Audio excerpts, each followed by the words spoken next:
Hi, I'm Jack Hathaway. Welcome to Conversation Corner. Today is, what is today? Thursday, November 13th. And so we wanted to give you an update before town meeting, talk about the warrant articles and some other town business. So I'm joined today by Scott Bragdon. Hi, Scott. Hello. How are you? I'm great. Good. Scott is the town's Human Resource Director, among other things. Scott also does a lot of projects for the town. Insurances, and help with the technical stuff. We'll talk about that. All right. So welcome aboard, Mr. Lehan. My usual co-host is off doing some other work today, so he will likely be back next month, but glad to have Scott here filling in. So I thought we'd go through, as we're a week away from town meeting, thought we'd go through the town meeting warrant rather quickly, and then we have a couple other things to talk about, and we'll go from there. Let's do it. All right. So, town meeting is next Tuesday. It's the 18th of November. It's 7 o'clock at the junior high school. And there are 21 articles. It should be a relatively, I think everybody's agreed that it's probably a one-night town meeting. So we'll go through the list real quickly here, and if you have any questions, feel free to send me an email at town hall or give us a call, and we can talk about it before town meeting, or certainly we can talk about it the night of town meeting. So again, 21 articles. The first three are kind of the traditional standard articles. We have transfers, and there will be a pretty good list of transfers. We have money moving around to correct some things that from the annual budget. A couple little money needed at the library, for example. They have a little, their radio frequency program they have to track the books and check in the books. That needs an update, so they have about $3,000 that they're looking for.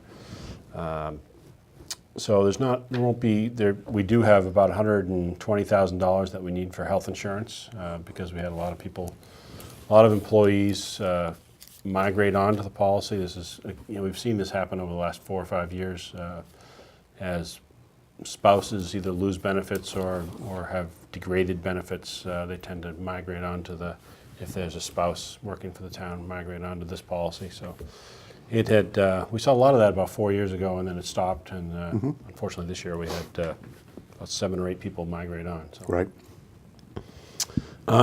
So that's the first article. Second article is prior year bills. I think we have one prior year bill to pay in the building department, so that will be relatively painless. Committee reports. I know the Public Safety Building Committee is going to give an update, and maybe we can just talk about that real quickly here for a second. We did acquire the building down on Sharon Ave, 14 Sharon Ave. It's a metal building. It's got a stone foundation and probably up about 8 feet. It's all stone, and then it's a metal building up above that, 2 stories. Empty. All empty. We have acquired it. We did take it by eminent domain, although as far as eminent domain goes, it's a relatively friendly eminent domain, if you will. And so we're planning on putting the regional dispatch center in a quarter of the building, and then in the other 3 quarters of the building, we will be looking to put a police station there, and then we'll do some fixing up of the public safety building, which will remain the fire station for the future. So that should be, that'll be, those articles to address the funding for construction will be in the May town meeting. But George Cronin, who's the chairman of the Public Safety Building Committee, will give an update at the fall town meeting. After that, we have a transfer to the Stabilization Fund, and I know Mr. Lehan is going to have a talk about that and what we have done to the Stabilization Fund in the past years. We transferred some money there back in 2003, right when I started working for the town, and then we were not able to transfer any money to the Stabilization Fund for a long time. The good news is we didn't take any money out of it. And then 2 years ago, I think we put some money in. We drew a little bit out for King Philip, and right now the selectmen are looking to put that money, $100,000, back into the Stabilization Fund. But Mr. Lehan will talk about that at town meeting, and really being able to put some money in, about $500,000 3 years ago, really did a good, we saw some benefit on that to our tax rate, to our bond rating, which helps us borrow money at a much discounted rate. Yep. From there, we get into, capital budget, but we're actually going to just indefinitely postpone that and deal with capital in the spring. But we do have 3 articles that deal with the wastewater treatment facility. So you know what a wastewater treatment facility I is, do. right? Yeah. The one up the hill. One up the hill Great. in the condominiums. It services the 44 condos that are at the top of the hill in the center of town. And it also serves Walgreen, and then could serve any of the other future development that's the commercial developments in the center of town. Great. So we're looking to, we have made a proposal, the selectmen and I, to take that as a gift from the developer who would like to turn that over to us, as he's not in the business of running wastewater treatment facilities forever. And so we will have some information at a town meeting about that. But I think from my point of view, we can run the facility at a cheaper cost than the developer can. We will do it through our DPW with some consultants to start, and then eventually, if we'd like to we'd hire an employee to be the wastewater treatment facility operator. And again, I think we can do it at a cheaper rate, help out the people that are working in the, or living in the condos, give them a discount on their condo fees. And then also, hopefully, there's a lot of capacity in the facility. We're only using about 10%. Mm-hmm. So as we build up the center of town, the capacity will be there, and Okay. we can get some commercial development. Maybe get a restaurant in the center of town. We have a potential coffee shop going in, right? We do. That's a good point. We have Scylla's restaurant is in the process. They have their building permit. They're building out the building next to Walgreens. So Excellent. I'm hoping that'll be in as soon as possible. I was hoping by the holidays, but it's going a little slower than they were hoping. But Excellent. if not, by this spring. All right. What else? Home rule legislation. We have 2 articles, Article 9 and 10, both asking the town to file home rule legislation with the legislature, state legislature, to ask for extending the retirement ages of the 2 public safety chiefs, Chief Stone and Chief Bushnell. We're looking to extend those retirement dates out to age 70, something they would both enjoy. They're both They want in it. their early 60s, and so we're trying to plan ahead here. But they both want to keep working. It would actually save the town some money, because they wouldn't. It wouldn't increase their retirement benefits, but it would actually delay the payment of it. So it's a benefit to them, because they obviously get their full salary for a longer period of time. But it delays us having to pay any pension costs. So I think it's a win-win. And I actually think they're both great chiefs too. So it'd be good to have them on board for a while longer. This will still allow the selectmen to contract. It doesn't mean that we have to keep them on until 70. The selectmen can continue to have 3, 2, or 1-year contracts with the chiefs. So there is that, in case they get to the point where we don't think they're capable of handling the job, the selectmen would have the option of not renewing their contract. All right. What do you know about the local acceptance of dog licensing? That's a good one. Town clerk submitted that one. I know nothing about it. Okay. Well, that's good. Yeah. There is a... I got 2 dogs. You have 2 dogs. Are you age 70? No.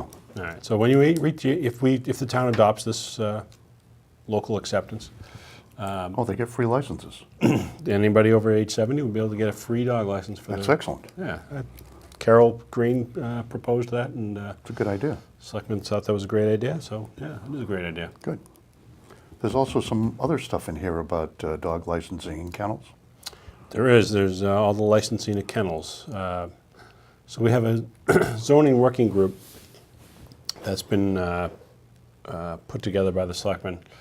A number of people from land use boards, along with a couple of residents who are interested in zoning, and they were put together primarily to deal with the two, now it's become three large developments that are being considered around town. Let me digress for a minute. We've got three proposals that have not been submitted to the land use boards but are being talked about. There's the Southwood property, where a developer from New Jersey who's come to town meeting before and spoken, he is still looking to build that out, at kind of a mixed-use facility. So he's talking about apartments, he's talking about assisted living, talking about single-family homes, so a mix of those, along with some potentially a restaurant, maybe more hospital-type services. That's one. So this zoning group has been meeting with Mr. Vallone, the developer, to talk about what potential zoning changes he would like the town meeting to consider. So that will probably happen, any changes will probably happen in the spring or a special town meeting. The other large piece of property that's being looked at by a developer is the old Buckley and Mann property, along with some additional property in that area. So that's off of Lawrence Street. And that's actually Mr. DePlacido, who built the village at River's Edge. He's looking at that property. And that's, again, another one to, potentially all the way up to 300 homes, combination of apartment and single family. And then the third one is the old Boy Scout property. So it's in between Village Green and Boardman. And there is a developer, Oxbow Properties. I think so, yes. Who came to the selectmen and is looking at a friendly 40B. At least at this point, he's hoping it will be friendly. About 28 homes, single-family homes, some of, obviously 25% of which would be affordable. And a lot less than what they were looking at before putting on there. Yeah, originally it was, at one point it was more, at one point it was about 17 homes, so it's been all over. It has been all over. Yeah. This does not, the proposal that Oxbow is talking about does not connect all the way through, so actually this subdivision would be off of Village Green, and it would not go all the way out to Boardman or any of the roads off of Boardman. So it's a little different than the old ones. Right. Less impact on the wetlands. And Right. So we're talking about kennels. So we were talking about kennels. So the zoning working group, along with those big proposals, has also been working on trying to clean up some of our zoning bylaws and making some improvements. And I should say Ray Goff, our planner, has been working with that group. And kennels is one, so the state has adopted new definitions of commercial kennels. So they've brought all those definitions into our zoning, so that will be discussed. So does that cover chickens? Because I know you have a couple hundred chickens now. I have 8 chickens. Oh, well. Yeah. No, it doesn't cover. Oh, okay. We get about 5 eggs a day. Beautiful. Out of my chickens. 3 more will be producing soon, so Yeah. I'll be flush of chicken eggs. Those are the cheapest free eggs. I mean, the most expensive free eggs I'm I've sure ever had. you're right. Other zoning articles, which would finish off the warrant, they're talking about the marijuana dispensary, those bylaws again. As people may remember, we had a temporary moratorium on a marijuana dispensary. Now the zoning working group has been working and taken the state model bylaw, and we're proposing to adopt that, and it will allow us to have a marijuana dispensary in a specific area. It gives us the control, I think, that we're looking for. Right. And we're required to allow that under certain circumstances. So it's not an option, like we can just say no. Correct. And if we don't have this type of a bylaw, then it's allowed anywhere in town. So this is kind of like the people that have followed zoning for a long time. This is kind of like the X-rated, the red light district. You have to allow it someplace in town, and so we have an area, I won't tell you where it is, that we allow it, and this is the same kind of thing. So it's allowed Great. in a very specific commercial district of the town. Ground-mounted solar is another topic that is being talked about in the zoning, and ground-mounted zoner in the residential districts. We've had a couple of learning processes where we've had residents that want to, anybody can put up solar on top of their roofs that's allowed by right, and that isn't changing. So if you want to put solar on your roof, go ahead. You got to get a building permit, an electrical permit, et cetera, but you'll be allowed by zoning. This is ground mounted, so it's we're not talking commercial size like we have at the transfer station, but somebody with an acre or two could put ground mounted solar. This puts limits on it, just allows it to kind of forces it to go through a special permit.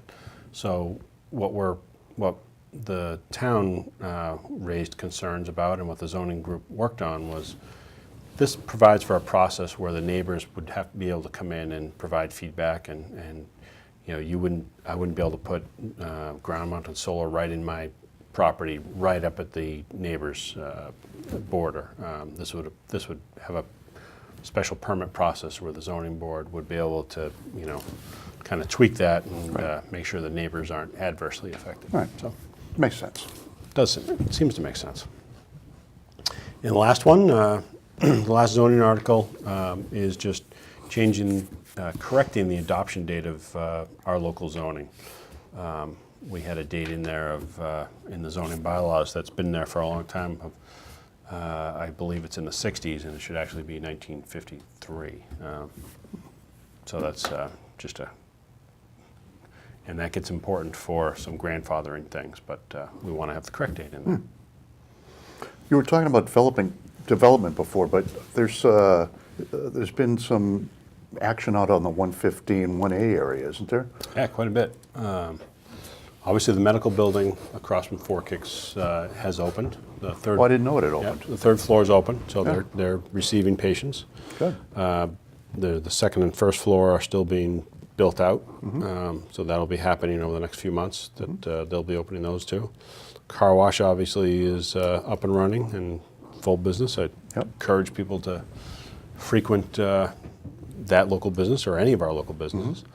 The Dunkin' Donut owner is building a new building, right? Yeah, Dunkin' Donuts, the same owners that own the one in the center of town are building on 1A, not far from Eaglebrook.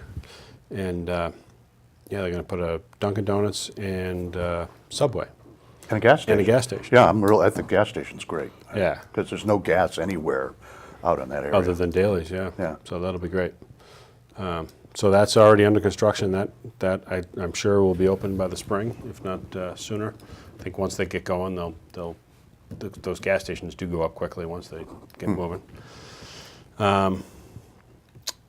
We also, as I said earlier, we acquired the building on Sharon Ave, which is right around the corner from the Dunkin' Donuts. So we'll see some construction there. And I know the rest of Shire Park, so Sharon Ave and Shire Drive, all those other lots, great many of them, I should say, have been sold over the last couple of years. That's great. Island Lighting will be moving in. It's good for our tax base. It's good for our tax base to see some commercial growth. So I'm hoping the building that is next to the Dunkin' Donuts site that was built a year or so ago, hopefully that'll get some tenants pretty soon, and we'll see some more activity down there. You had some things, I know, you've been working for the town, well, it seems like forever now, but Does to you. 3 years now? Yeah, Full-time? about 3 years, yes. And And I volunteered before that, did some yeah, stuff personnel way out there. board and Yep. other stuff, so you've been around helping us for a long time. So Yes. I appreciate that. So- But I know you pick up a lot of things on your own. Right. Some things I dump on you. I'm like Mikey. I appreciate that, yeah. Mikey will do it. Scott will do it. So what are you doing?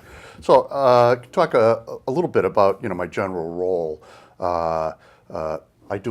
I help with all the union negotiations. We just completed the clerical contract, and we've just started the DPW contract for that union that comes Expires due next June. next end of June. It expires. So we've started working with them. We have good relations with our unions and try to treat them fairly.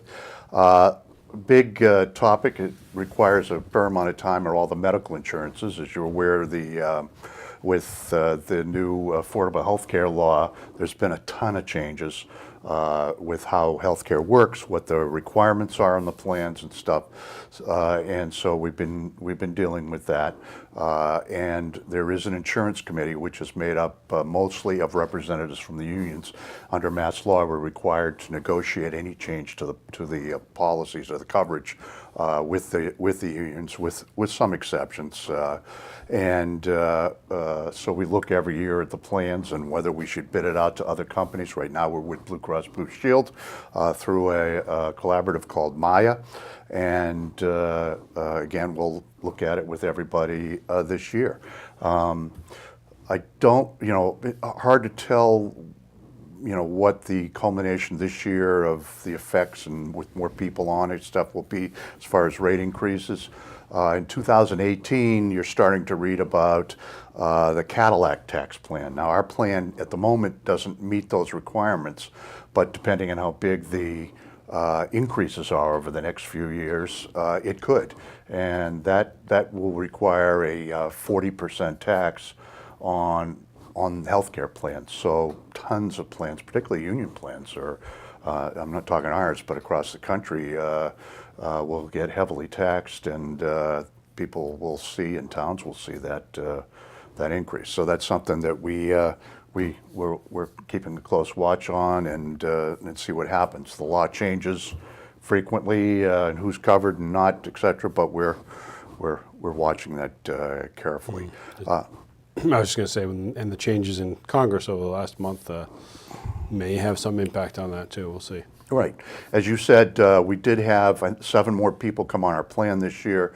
I do expect that may continue as companies outside of towns cut back on insurances in order to have it stay what they consider to be affordable, and more people come on with us. We also were able to negotiate at no additional cost this year to get coverage outside of Massachusetts, because we have employees that live in Rhode Island, et cetera. So a couple of those people were able to come on plans which they couldn't before. So lots of work. I do that with Julie and Mary in the finance department and the committee, but they're a terrific help in that. Also took over the liability insurances for the town, which I think you were happy not to. I was happy to have that. Yes. I have to say we've been very fortunate in that the 2 other people on the insurance committee are very knowledgeable and have been a terrific help. But we've moved those insurances also to Maya, saved the town a tremendous amount of money. Also have picked up things like our coverages are much better. For public safety, like firefighters, their coverage, or what, our need to make sure that they are covered if, should, God forbid, they're injured, is set by Massachusetts law. But how that's paid for is up to the town. So, God forbid someone has a serious injury, it could really whack the town with some major bills, and that's happened recently, millions of dollars worth of bills to certain towns. So we've been able to negotiate and increase those coverages dramatically for very little cost. And that's, it literally allows me to sleep a lot better at night, because those are things that I know I and you and Jim really worried about. Plus, this organization, we get grants from them. We apply for grants. There's our cameras have been shut off in town hall, the security stuff, because they were just so old. We're able to get those updated. There is a public safety truck for DPW that contains all of their equipment. If a tree falls down or something, they're able to just hook on the trailer and go out. That was paid for by our insurance company.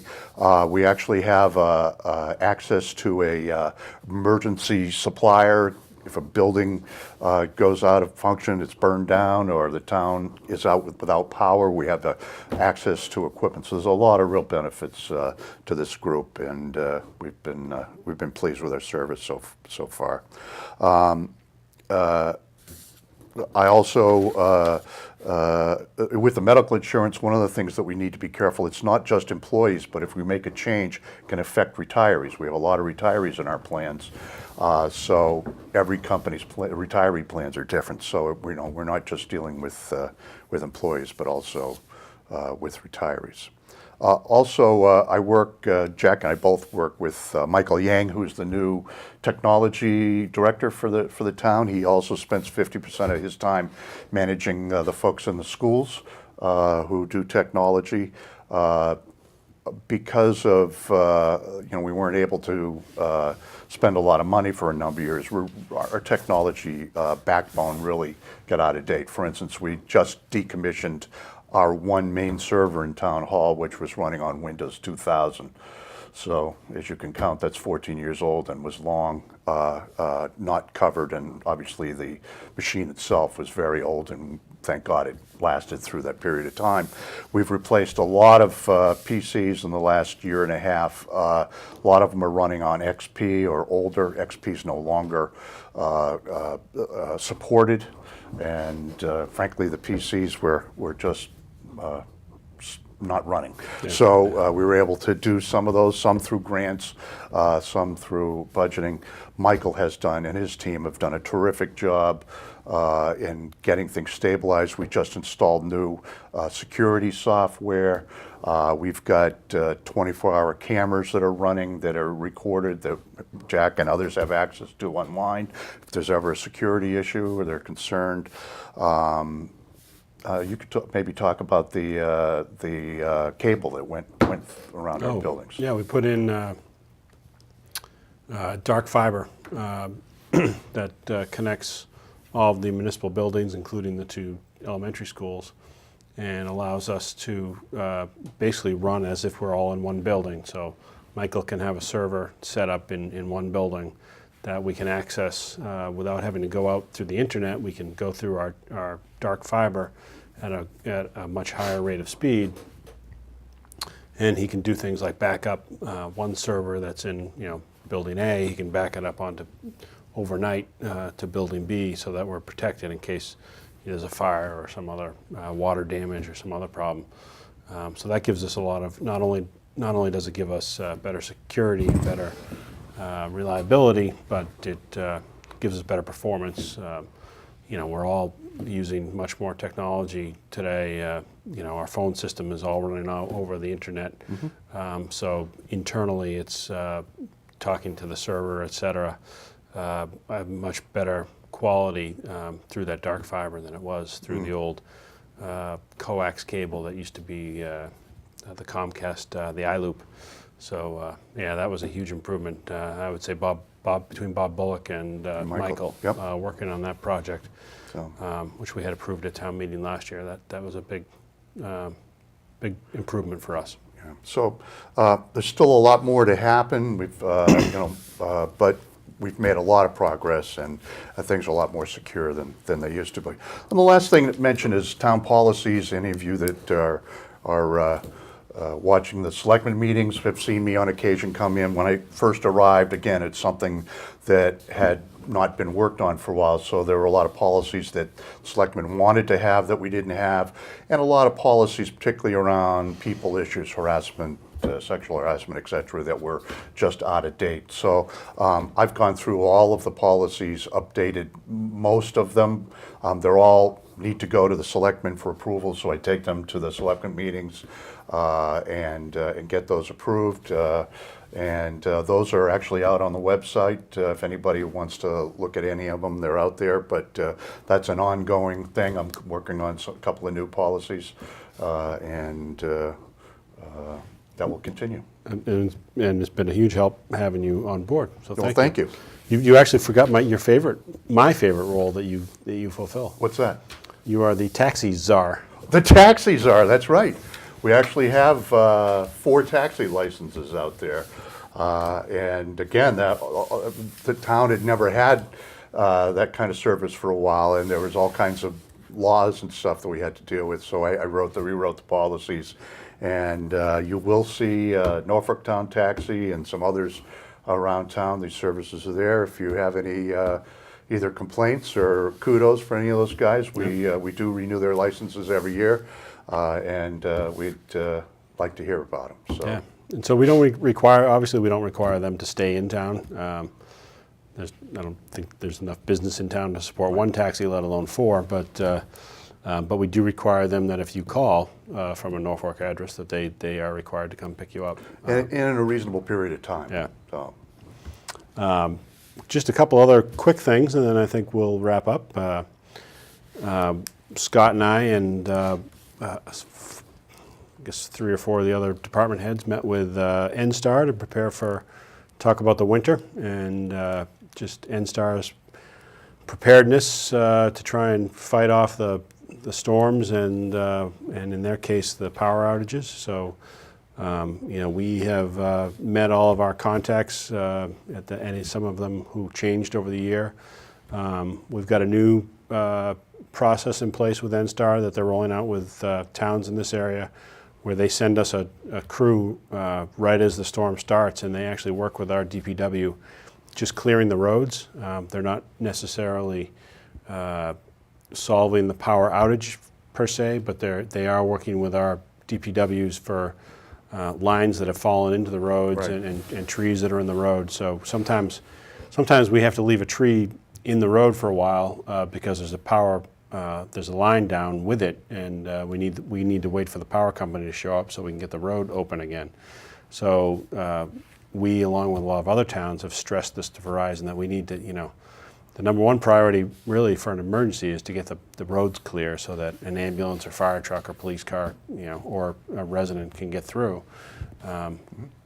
So they have done that with all the towns. They're committing a crew to each town, and we'll be just focused on clearing the roads, helping us following our direction. So that should help this year. And then can I mention one thing along that line? Sure. One of the things that they talked about, which I think is that you need to know, is that their systems are not automated as far as knowing who is out. So it is critically important, if your power goes out, that you call them. And it's also critically important that others in your street and neighborhood that call, Yep. so that they know that it's an outage for the whole street. If one person calls, they're probably going to assume it's one house that's out, and then that goes lower, unless it's a house that has a particular emergency situation. It's a house that's going to go lower on the list. So your neighbors need to call and make sure that they know that the neighborhood is out. The other thing to be cognizant of is the streets that you're off of. For instance, I live on Frederickson Road. A few years ago, we lost power for a few days. The power was also out on Grove Street. Grove Street came back on. Richardson didn't, because there was a tree down on the street. Well, the power company didn't know that until a few of us started calling. So they assumed, because we were all in the same local grid, that once they turn it on, everybody's on. So if you see your neighbors come on and your street isn't on or whatever, make sure that you call the emergency numbers. They're provided in the phone books or online for NSTAR, and so that they're fully aware that you're still having an issue. Yeah, we'll put that number back up on the Virtual Norfolk website, so www.virtualnorfolk.org. We'll put that out on the homepage this week, just so you have that number, because we are getting to apparently the polar vortex season. So Could snow tonight. that's the rumor, yeah. So that's a good case, and I think just one more thing about the NSTAR, a little repetitive to what you said, but just I guess they did say call early and call often. They have a system, and they're improving the intelligence within the system. But as Scott said, sometimes they'll fix a break someplace, and they'll think that applies to everybody, but it doesn't. So that's when you may get that automated call back that says, "Is your power out?" Well, you need to say no. And I wouldn't hesitate that if after 6 hours or 4 hours even that your power isn't up, call them again. It's an automated line. You're not going to be bothering anybody, and as Scott said, it helps them populate their system. So. Right. And while you certainly, if you have any kind of emergency, welcome to call either the 911 or the police station and fire station. They do not themselves track the power outages. They'll try to help with reporting that, but NSTAR does that themselves, so you need to call NSTAR. And that number will be posted all over the place, but you need to call them to report the outages. And I think The last thing that I want to talk about is just, we touched on a little bit last time with Jim, but the exterior of the building of Town Hall is now done. We've settled all the bills, et cetera, and Looks great. it does look great, and you know, we shouldn't have to deal with that, certainly in my tenure, no matter how long I'm here. Why just your tenure?